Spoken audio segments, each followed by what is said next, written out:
Aksi berburu dukungan suara mulai gencar dilakukan dua bakal calon presiden, Ganjar Pranowo dan Anies Baswedan. Keduanya mulai bergerak ke sejumlah daerah untuk melakukan konsolidasi dengan relawan dan meraih simpati, dengan harapan kelak akan menambah dukungan di Pilpres 2024. Salah satu kelompok suara yang menjadi incaran keduanya adalah warga Nahdlatul Ulama yang biasa disebut Nahdliyin. Dan Jember merupakan salah satu daerah dengan jumlah suara Nahdliyin yang diperhitungkan dalam hajatan politik di Indonesia, seperti Pilpres dan Pileg. Beberapa waktu lalu dalam waktu yang nyaris bersamaan, Ganjar dan Anies terlihat berada di Jember. Bakal calon presiden dari PDI Perjuangan, Ganjar Pranowo, mendatangi Pondok Pesantren Al-Badri untuk menghadiri halal bihalal sekaligus bersilaturahmi. Kedatangan Ganjar Pranowo disambut langsung pengasuh Ponpes Al-Badri, Kiai Haji Hafidz Habibullah. Para santri juga memberikan dukungan terhadap Ganjar sebagai calon presiden di Pilpres 2024. Tadi kita mendapatkan sambutan yang luar biasa, tapi pesantren ini punya perhatian yang tinggi pada masyarakat. Sehingga biasanya kalau kita ngomong di pesantren soal pendidikan, tapi hari ini Pak Yai menyampaikan soal pupuk. Jadi betapa perhatian yang cukup tinggi tidak hanya soal pendidikan, tapi soal kemasyarakatan. Sementara itu bakal calon presiden yang didukung Koalisi Perubahan, Anies Baswedan, datang ke acara haul ke-47 Habib Soleh bin Muhsin Al-Hamid di Kecamatan Tanggul, Kabupaten Jember. Kedatangan Anies disambut keluarga Habib Soleh beserta para kiai, habib, dan ribuan orang yang hadir di acara itu. Atas nama seluruh keluarga besar menyampaikan terima kasih. Al-Fakir menyampaikan terima kasih, keluarga besar menyampaikan terima kasih atas kehadiran semuanya. Insya Allah, seperti yang saya sampaikan, pulang dengan membawa keberkahannya. Apabila ada kurang, ada khilaf di dalam kami memberikan penyambutan, mohon diberikan maaf, bukakan pintu maaf yang sebesar-besarnya. Semoga Allah SWT senantiasa memberikan perlindungan kepada kita. Lalu, setelah Jember, daerah mana lagi yang nantinya bakal didatangi Baca Pres untuk menarik suara dukungan Nahdliyin? Tim Liputan, Kompas TV.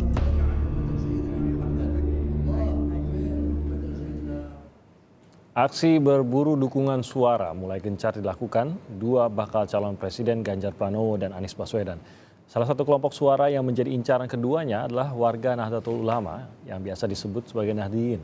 Dan tak bisa disangkal Nahdliyin memang memiliki suara yang cukup besar dan berpengaruh dalam kontestasi politik di Indonesia seperti pemilihan presiden ataupun legislatif. Kita akan bahas soal berebut suara Nahdliyin, khususnya di Jawa Timur ini bersama sejumlah narasumber. Ada Ketua DPP Partai Persatuan Pembangunan P3 sekaligus juru bicara P3, Ahmad Baidowi. Ada Ketua Departemen Politik DPP PKS sekaligus juru bicara PKS, Pipin Sopyan. Dan pengamat politik dari Universitas Jember, Muhammad Iqbal. Selamat pagi Mas Iqbal, selamat pagi Mas Pipin, selamat pagi Mas Ali. Assalamualaikum Mas Timothy. Waalaikumsalam. Selamat pagi Timothy. Terima kasih banyak sudah bergabung bersama kami. Saya yang menarik memang bukan pertemuan lah ya, tapi kebetulannya itu hampir di saat yang bersamaan ini berada di Jember, bahkan satu hotel, informasinya juga begitu. Secara komunikasi ini menarik, jadi apapun yang diberitakan mengenai kegiatan Ganjar di Jember, Anies kebagian dan sebaliknya juga begitu. Selalu disanding-sandingkan lah antara apa yang dilakukan oleh Anies dan apa yang dilakukan oleh Ganjar Pranowo. Saya nggak tahu apakah ini memang keduanya sepakat, ahli komunikasinya ini sepakat untuk menggunakan momentum ini atau tidak. Tapi mungkin membaca apa pengaruhnya dan targetnya apa nih? Sepertinya ada yang berbeda antara target yang ingin dicapai oleh Anies Baswedan dan target yang ingin dicapai dulu oleh Ganjar Pranowo. Karena posisi elektabilitasnya di Jawa Timur dan di Jember ini juga saya yakin juga berbeda antara Anies dan Ganjar. Mungkin Mas Awi boleh berkomentar terlebih dahulu mengenai ini. Ya, kunjungan kami ke Jember itu tidak ada kaitan, tidak janjian ya dengan Pak Anies. Mas Ganjar tentu tidak janjian dengan Pak Anies. Kalau kemudian satu hotel di satu kota, ya itu menunjukkan bahwa Pak Ganjar dengan Pak Anies ini bukan orang jauh. Bisa simbiotisnya seperti itu. Apalagi mereka berasal dari kampus yang sama. Dan juga pernah di satu organisasi. ini juga pesan kepada publik bahwa meskipun nanti Pilpres kita berseberangan, berbeda pendapat, itu bukan berarti harus berpisah gitu. Selanjutnya terkait dengan kegiatan yang dilakukan oleh Mas Ganjar di Jember, selain juga memanaskan mesin politik pemenangan, juga mendekati simpul-simpul pemilih yang dalam beberapa lembaga survei harus ditambal oleh Mas Ganjar gitu. Oke.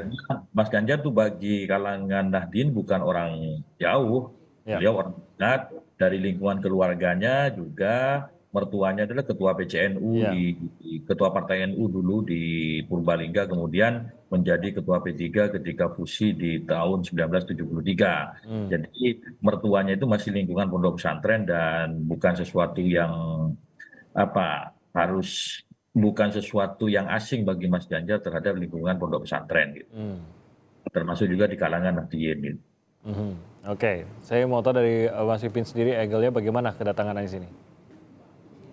Ya, Bang Timothy, ya, terima kasih pemirsa Kompas TV ya. Kami bersyukur kemarin selama 2 hari Mas Anies ada di Jember ya untuk memenuhi undangan Haul Habib Soleh Tanggul di Jember, dan beliau secara khusus diminta oleh keluarga untuk memberikan sambutan di acara haul itu, dan kemudian selain itu beliau juga silaturahim dengan pemerintah daerah setempat, juga kemudian ada ziarah dan ketemu dengan masyarakat di sana.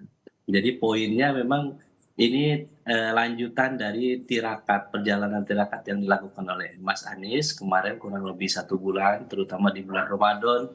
Beliau menyapa secara khusus para ulama ya, para kiai di berbagai daerah, terutama di Jawa Tengah dan Jawa Timur. Beliau langsung meminta masukan, saran, lebih banyak mendengar, menyerap aspirasi dari para tokoh, alim ulama, ya habaib di sana, dan ini sangat luar biasa ya bagi beliau. Ini seperti perjalanan spiritual dan kemudian perjalanan mendengarkan jeritan aspirasi masyarakat langsung tanpa ekspos media. Jadi baru kemarin mungkin ada ekspos media, tapi sebelumnya beliau laksanakan memang tanpa ekspos media. Seperti misalnya beliau berkunjung ke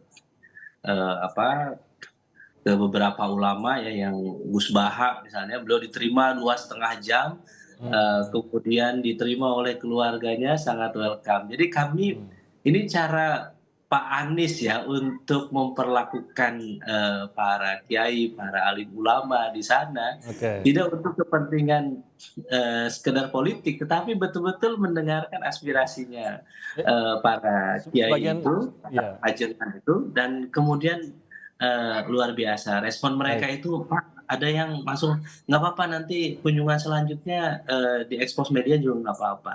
Tapi jadi ini salah satu adab etika beliau yang luar biasa. Jadi sebagian besar dari agendanya, Mas Pipin, sebagian besar agendanya memang pertemuan dengan beberapa pemimpin agama. Ini agenda besarnya sebagian besar begitu ya, Mas Pipin?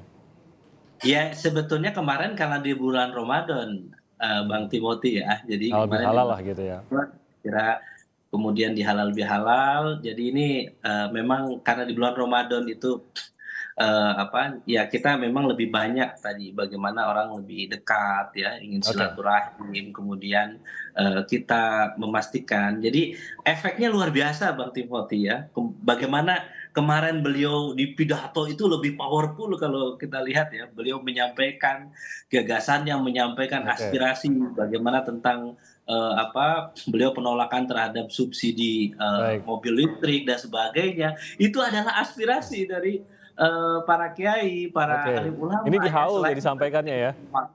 Betul, jadi lebih powerful. Jadi saya kira beliau menunjukkan kelasnya ya sebagai seorang pemimpin, calon pemimpin nasional ke depan ya, bahwa ya memang harus lebih banyak mendengar ya. Dan saya sangat bersyukur bahwa beliau banyak mendapatkan apresiasi ya, kemudian pujian, dukungan baik dari para kiainya maupun dari keluarganya. Jadi beliau tidak selalu memperlihatkan, selalu di panggung khusus untuk media sosial dan sebagainya. Tertangkap Mas Pipin. Saya mau ke Mas Iqbal.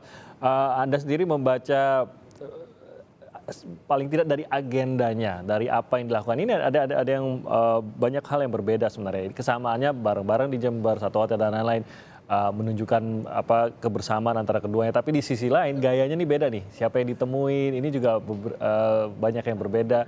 Salah satunya tadi Mas Pipin sudah menceritakan nih Mas Iqbal bahwa memang banyak pertemuan dengan tokoh agama. Sementara ada juga pertemuan-pertemuan yang dilakukan oleh Ganjar, tapi di sisi lain yang salah satu yang di-highlight justru pertemuan dengan warga di alun-alun gitu, olahraga bersama dengan warga.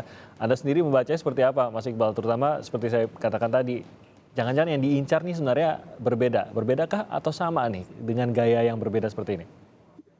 Ya, makasih Mas Timothy. Selamat pagi pemirsa Kompas TV. Ya, apa yang disampaikan Mas Pipin dan Mas Awi tadi memang sangat tepat bahwa kedua tokoh calon pemimpin Indonesia ini memang memiliki strategi dan seni berpolitik tersendiri yang tentu tidak bisa dilepaskan dari mesin-mesin koalisi partainya, dan termasuk dalam kapasitas Pak Anies dan Pak Ganjar. Tapi satu hal bahwa berbarengan keduanya berada di kota Jember ini menunjukkan bahwa memang Kabupaten Jember ini bukan cuma kunci tetapi juga epicentrum dalam modal elektoral untuk pemilu 2024. Ya. Mengapa begitu? Pertama, Kabupaten Jember memiliki jumlah pesantren yang terbesar di Jawa Timur. Nah, dari 38 kabupaten kota di Jawa Timur, jumlah pesantren di Jember ini mencapai lebih dari 600 ya. Ada yang catatan yang sekitar 700 pesantren. Nomor 2 justru di Madura, separuhnya sekitar 300-an.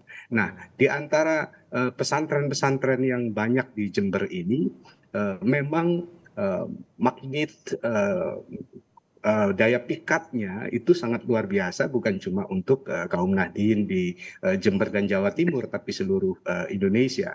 Nah, di sanalah kemudian ada sosok karismatik Habib Soleh yang memang setiap tahunnya itu menyedot perhatian banyak jamaah dari seluruh Indonesia. Nah, Kabupaten Jember ini tentu tidak cukup hanya dipandang sebagai modal elektoral saja. Saya yakin baik Pak Anies maupun Pak Ganjar maupun partai-partai pendukung itu tidaklah sesederhana itu untuk menjadikan Jember hanya sebagai modal elektoral. Tapi lebih dari itu, termasuk safari politik dari Pak Anies maupun Pak Ganjar ke seluruh daerah di Indonesia untuk mengunjungi dan menyapa kiai, ulama, habib, itu saya yakin tidak hanya untuk modal elektoral saja, terlalu kecil dan terlalu sederhana ya. Jauh lebih dari itu adalah bahwa masa depan bangsa ini itu akan ditentukan oleh generasi zilenial, generasi milenial dan Z yang boleh jadi di mata sosok Pak Anies misalnya itu akan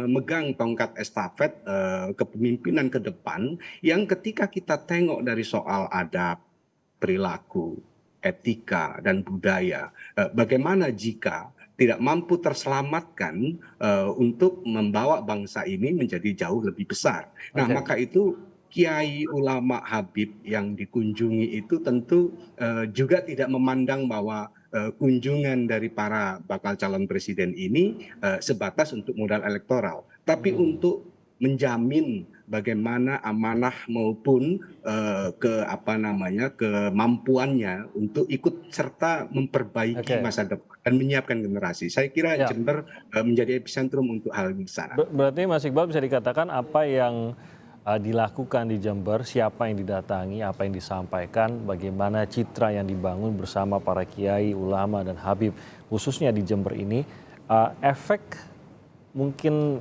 tidak langsung elektabilitas lah, tapi efek simpatinya itu bisa lebih nasional gitu ya maksudnya, Mas Iqbal?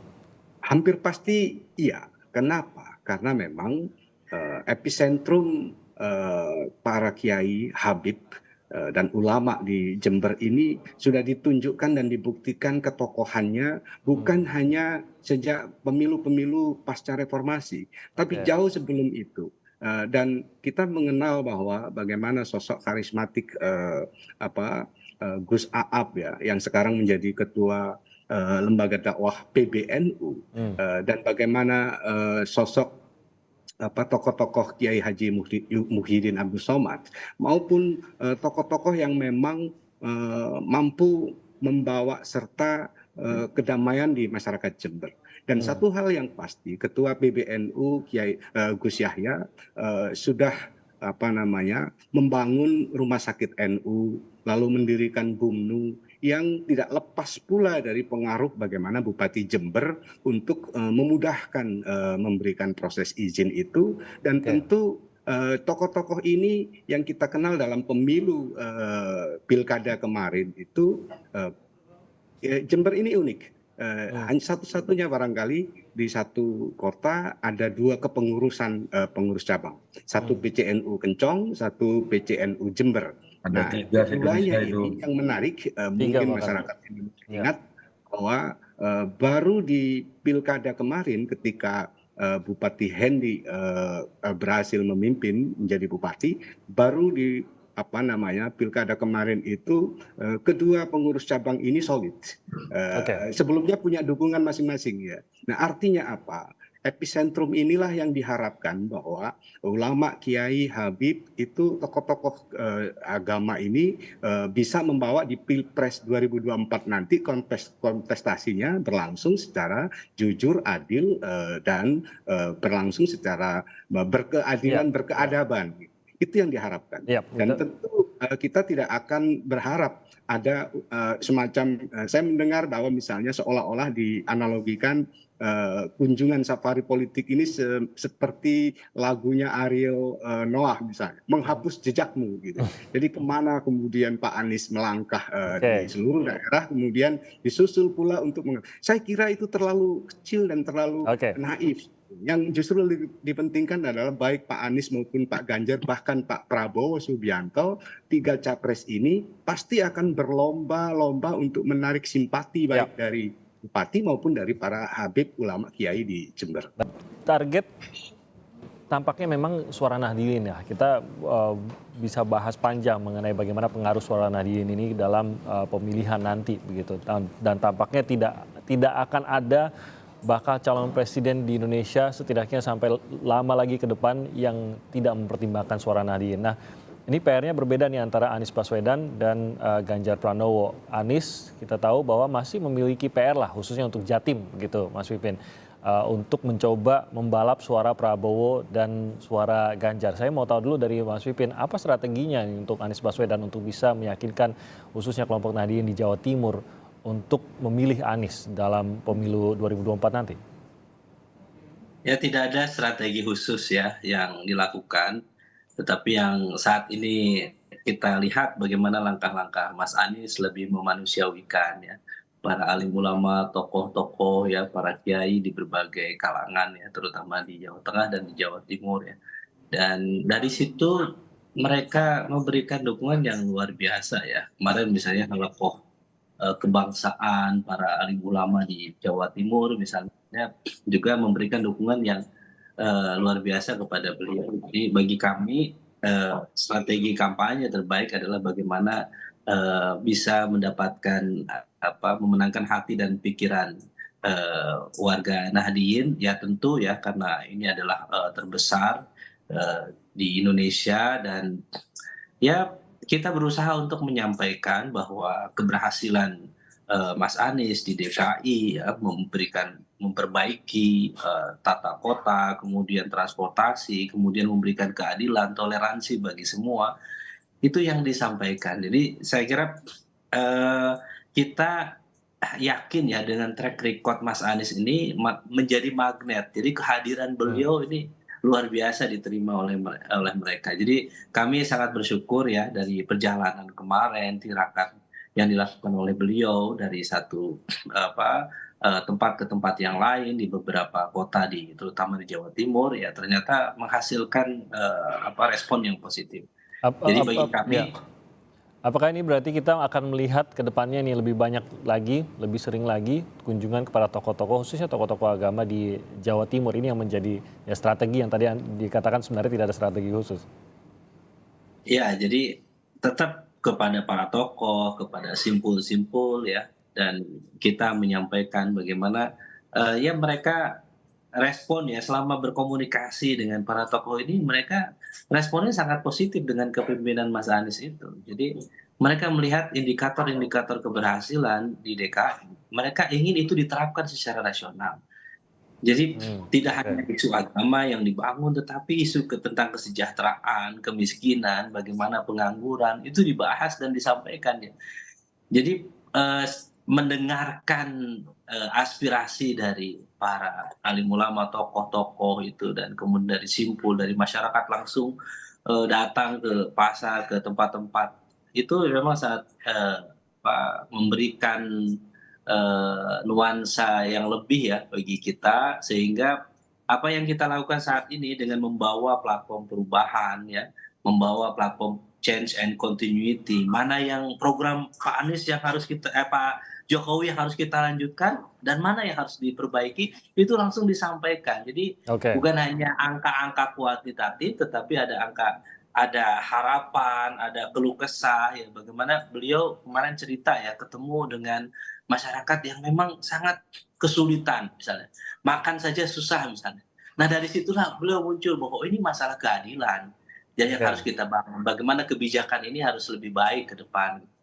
Bagaimana toleransi, kerukunan antar umat beragama ini bisa tercipta.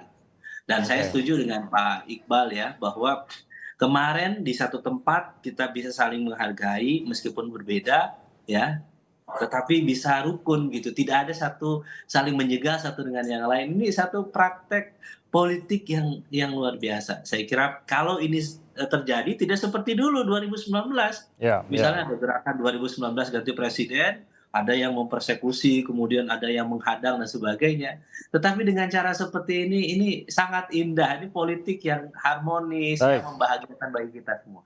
Baik, makasih Mas Pipin. Saya ke Mas Awi, ini kalau Ganjar tradisionalnya, apalagi partai pengusungnya, partai tempat Ganjar berada, PDIP juga, ini beberapa daerah tradisionalnya memang di Jawa Timur, Mas Awi. Nah, kalau begitu apakah strategi Ganjar sebenarnya di sini lebih kepada kalau sepak bola itu bertahan gitu, bukan nggak terlalu menyerang, tapi mempertahankan suara tradisional yang sudah ada, ya mungkin sedikit juga dipupuk juga untuk mendapatkan simpati barunya, tapi lebih kepada bertahan. Jadi kalau memang ada kunjungan misalkan dari baca pres yang lain, ya memang harus dibalas dengan kunjungan yang sama dari baca pres yang saat ini ya saya bilang tadi bertahan. Apakah begitukah atau tetap menyerang? Ya enggak juga lah. Dan setiap kunjungan itu kan pasti memikirkan dampak elektoral. Bohong itu semua kalau misalkan kunjungan ke toko silaturahmi kemana itu hanya sekedar untuk silaturahmi. Ini momentum politik, semua pasti kaitannya dengan elektoral. Terus yang berikutnya, yang dilakukan Pak Ganjar itu untuk menambah terkait dengan dukungan elektoral. Kenapa menjadi perebutan tanda kutip dua kunjungan tokoh ini? Kalau kita lihat data statistik, Kabupaten Jember itu jumlah penduduknya kalau nggak salah ini ya nomor 2 terbesar setelah Surabaya, 2,5 juta sekian gitu kan. Dan kalau dikatakan epicentrum banyak pesantren oke lah, tapi kalau dikatakan bahwa satu-satunya di Indonesia PCNU-nya ada 2 di Jember itu salah. Di Jawa Timur itu ada 3 kabupaten yang kepengurusan PCNU-nya ada 2. Selain Jember ada Lamongan itu dengan PCNU Babat. Di Sumeneb itu PCNU Sumeneb dan PCNU Kangean gitu. Data-data itu kan perlu kami sampaikan juga. Jadi ansih di Jember itu bukan hanya soal terkait dengan kepengurusan PCN-nya. Tokoh-tokoh ulama di Jember itu banyak yang tingkat nasional. Dan seperti Kiai Haji Ahmad Siddiq, Mukhin Musadi juga di situ. Kalau yang terbaru yang disampaikan tadi ada Gus Aab dan semacamnya, itu kan yang menjabat sekarang. Tetapi apakah kemudian itu akan berdampak kepada elektoral, tentu masih diukur pada pemilu 2024 nanti. Yang terpenting kunjungan ke Jember itu kemarin ada yang menarik. Menariknya begini, lihat kedatangan dari Pak Anies dan Pak Ganjar itu sesuatu yang berbeda sekali. Itu cara khasnya masing-masing, biar publik yang menilai. Ketika Pak Ganjar datang itu dengan kendaraan pribadi, biasalah ya, karena di jam hari libur. Pak Anies dengan private jet tentunya. Dari situ publik bisa menilai gitu kan. Di sisi lain ya tidak ada modal tapi ada private jet. Anti oligarki itu siapa yang membiayai, kan kira-kira begitu. Yang Saya berikutnya kira nggak fair ini. disambut oleh bupati setempat. Anies di beberapa gambar yang kami tanyakan, Pak Hendi itu selalu menempel kemana-mana. Pak Ganjar sempat ditawari juga, tetapi beliau memahami bahwa beliau hadir ke Jember itu bukan kapasitas sebagai pejabat negara, meskipun dalam dirinya juga melekat jabatan gubernur. Yang terpenting konsistensi dari apa yang dilakukan oleh Pak Ganjar itu penting. Apa yang disampaikan dengan apa yang dilakukan itu sesuai. Seperti tadi Mas Pipin, Kang Pipin menyampaikan bahwa dalam hasil dari aspirasi sehingga kritikan Pak Anies terhadap mobil listrik. Nah, ini menunjukkan kok inkonsistensi. Coba kita tracking bagaimana perlakuan ataupun kebijakan Gubernur DKI Jakarta Anies Baswedan terhadap insentif ataupun subsidi terhadap penggunaan mobil listrik. Banyak sekali insentif yang dilakukan memberikan keringanan-keringanan dispensasi kepada pengguna mobil listrik.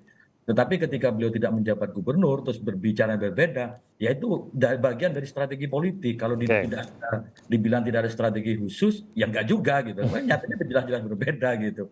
Tapi it's okay, itu semua biarlah publik yang menilai. Kita memberikan tontonan politik yang menggembirakan bahwa politik itu berbeda pendapat, itu sesuatu yang wajar, berbeda pilihan, itu sesuatu yang wajar. Bagi kami, bagaimana kami menambal kemenangan Pak Ganjar yang terpotret dalam berbagai survei itu di Jawa Timur dan Jawa Tengah, target kemenangannya itu semakin tebal gitu. Maka katakan tidak mau tendeng aling-aling bahwa enggak, kami silaturahmi biasa, enggak ada ceritanya. Sekarang itu sudah momentum politik, semuanya pasti pikirannya elektoral gitu. Dan yang dilakukan Pak Ganjar kemarin ke Pondok Pesantren Al Badri itu di Kalisat, kalau nggak salah itu ya basisnya juga cukup kuat di Nahdien, khususnya di Jember bagian timur gitu. Oke. Jadi tidak sepolos itu. Nah, mungkin saya kasih kesempatan menjawab juga dari Mas Pipin sedikit sebelum saya ke Mas Iqbal. Apa yang tadi disebutkan oleh Mas Awi, inkonsistensi katanya begitu. Enggak, saya kira beliau tuh konsisten bahwa politik anggaran yang berkeadilan itu yang beliau selalu suarakan ya. Bahwa kenapa misalnya pemerintah saat ini lebih banyak memberikan subsidi mobil listrik misalnya dibandingkan misalnya memperbaiki transportasi publik. Jadi saya kira Mas Awi harus banyak baca ya apa kebijakan yang dilakukan oleh Mas Anies di DKI. Ya, coba Jadi baca insentif yang diberikan kepada mobil listrik di DKI. Maaf, silakan Mas Pipin dulu, nanti Mas Awi saya berikan sedikit waktu. Cara pandang kita tentang politik anggaran ini yang ditunjukkan oleh Mas Anies di pidato kemarin, dan itu memang hasil dari masukan dari berbagai kalangan, dari hasil tirakat beliau perjalanan itu. Jadi saya kira ini masalah politik anggaran itu penting. Mau di mana, mau dikasih apa, dengan kue anggaran yang terbatas ini kita nggak bisa jor-joran gitu. Kita nggak bisa jor-joran ngutang, kita nggak bisa jor-joran ngasih anggaran yang itu prioritasnya belum sampai ke sana gitu. Jadi yang beliau sampaikan adalah ketika beliau turun ke masyarakat, beliau menyerap aspirasi masyarakat gitu ya. Jadi kemudian para tokoh, kemudian beliau menjadikan spirit bagi beliau untuk itu yang disebut dengan kekuatan spiritual. Mas Pipin, yang terkait dengan yang tadi dikatakan Mas Awi terkait kedatangan, sambutan dan juga kedatangan dari Anies yang berbeda dengan Ganjar tadi, mungkin pendukungnya Anies juga ingin mendapat jawaban atas hal tersebut. Ya, kalau kita lihat Mas Anies hadir ke Jember itu kan adalah undangan Haul Akbar ya, Habib Soleh Tanggul itu ya. Itu agenda utama ini. Jadi saya kira semua orang juga kenal beliau gitu ya, bahwa tokoh yang luar biasa di sana, dan kemudian beliau diberikan kesempatan untuk memberikan sambutan sebagai perwakilan keluarga. Itu sebetulnya bagi kita ya kaum Nahdien itu sebagai satu tanda lah bagaimana dukungan dari keluarga besar di sana. Jadi bagi kami silakan saja. Jadi kalau misalnya memang ada cara strategi ya yang dilakukan untuk misalnya merespon ya, memang ada yang bilang bahwa misalnya Pak Ganjar kemungkinan akan ikut ke Pak Anies kemana, akan ikut kemana gitu. Saya kira bagi kami sah-sah saja. Jadi kalau misalnya kita sebagai trendsetter ya, di mana daerah itu kita ingin buka, bangun komunikasi, kita dengarkan, dan kemudian kita ingin bagaimana dukungan itu terus mengalir secara alamiah yang diberikan kepada mereka, kepada kita. Jadi Oke. bagi kita ingin strategi utama Mas Anies adalah memanusiawikan manusia. Kita menghargai, mengapresiasi, lebih banyak mendengarkan, lebih banyak itu yang dilakukan. Oke. Jadi saya kira, eee, Ya. bagi kita saat ini ya menghargai, mengapresiasi apa yang dilakukan oleh timnya Pak Mas Awi ya di Jember ya, kita juga sama. Alhamdulillah ya kita bersyukur itu aman, kemudian tidak ada Ya. ketegangan Ya. bagaimana 2019 itu prestasi bagi kita. Ya Oke. saya kira itu harus dipertahankan, itu poin utama ya yang ingin kita sampaikan. Oke, tadi Mas Awi singkat saja tanggapannya. Ya, kalau tadi Mas Kang Pipin minta saya banyak membaca, justru saya banyak membaca. Ibarat orang menunjuk itu, ya satu tangan itu menunjuk itu ke orang-orang lain. Nggak sadar, tiga tangan itu menunjuk diri kita sendiri gitu. Jadi di zaman Pak Anies itu mengeluarkan kebijakan melalui Pergubnya ini nomor 3 tahun 2020 tentang insentif pajak bea balik nama kendaraan bermotor atas bermotor listrik. Juga ada juga dia terbitkan Pergub mengenai tentang insentif bagi dia dibebaskan dari hal-hal lainnya, Pergub nomor 88 tahun 2019. Itu tidak asal ngomong Pak Bibin gitu. Tetapi ada hal yang berbeda sikap. Ketika beliau menjabat sebagai gubernur, itu pemihakannya luar biasa. Bahkan keluar terbit 2 peraturan gubernur untuk membackup ataupun mendorong percepatan mobil listrik, termasuk subsidinya di situ. Tapi giliran tidak menjabat, bicaranya beda lagi. Oke. Karena tidak bisa menonton Formula E dalam kapasitas sebagai pejabat negara, saya nggak tahu, tapi itulah oke. Tetapi dengan meminta saya banyak membaca, justru saya ingin mengajak Anda juga banyak membaca. Oke, baik, Mas Awi. Konteksnya agak Tapi 3 jari kita menunjuk diri kita nggak Oke. sadar. Baik, itu tanggapannya. Baik, Konteksnya agak beda. baik. Saya yakin Mas Pipin dan Mas Awi lebih banyak membaca daripada kita sebenarnya. Makanya kita mendengarkan bagaimana komentar dari Anda berdua. Terima kasih atas komentarnya. Mas Iqbal, terakhir mungkin kunjungan saja cukupkah untuk meyakinkan khususnya warga Nahdliyin, atau memang ada agenda khusus warga Nahdliyin yang akan lebih didengar, yang akan lebih memenangkan hati mereka?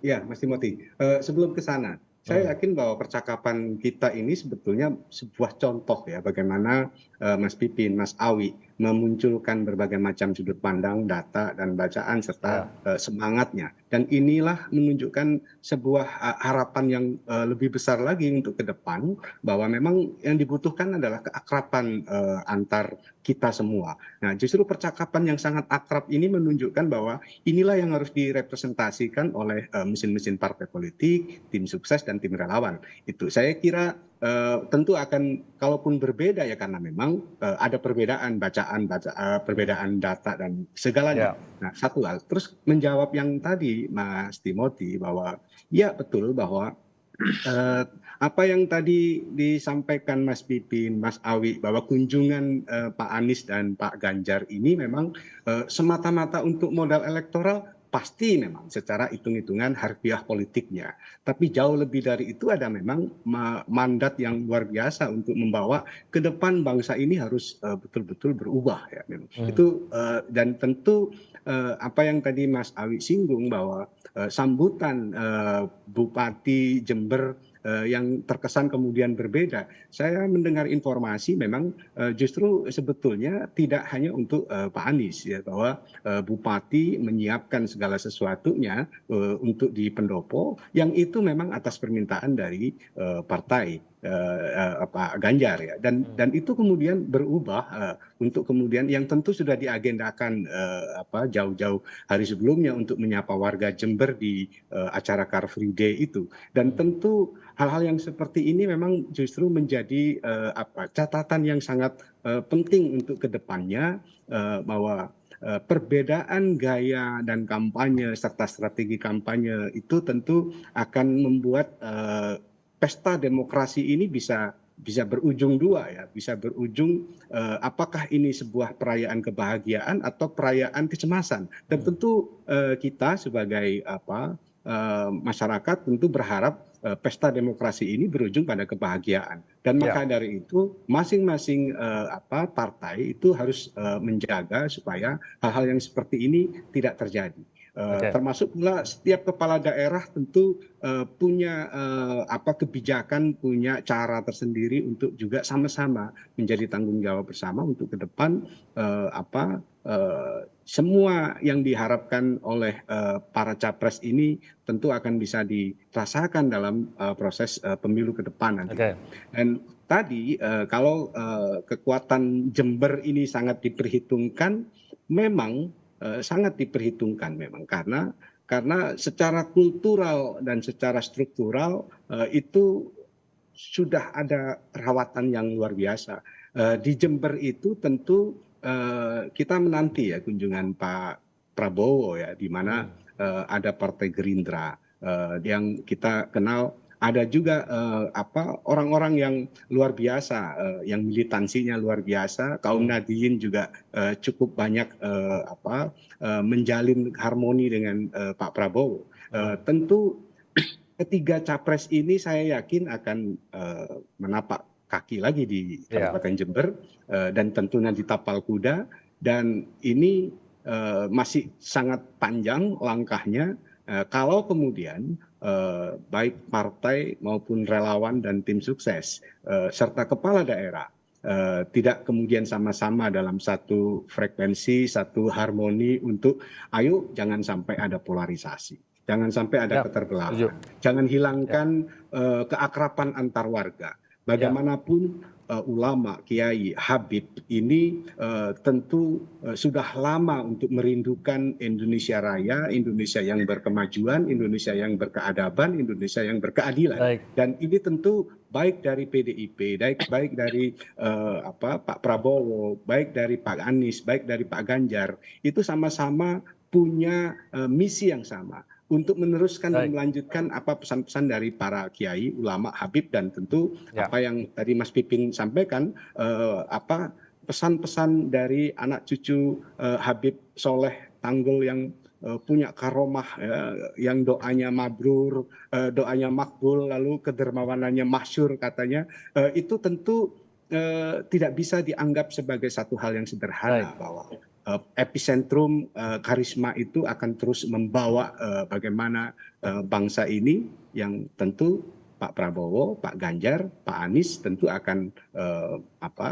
menyambut itu dengan bahagia. Karena ini memang pesta demokrasi yang harusnya membahagiakan. Setuju Mas Iqbal, jadi mau perdebatan, perbedaan pasti ya adalah begitu. Tapi sepanas-panasnya Mas Awi dan Mas Pipin berdebat, kalau ketemu hangat juga sebenarnya. Jadi kita jangan tertipu oleh panasnya perdebatan karena intinya tetap tujuannya semuanya untuk Indonesia. Terima kasih banyak atas waktunya Mas Awi, Mas Pipin, dan juga Mas Iqbal. Salam sehat untuk Anda semua. Selamat pagi.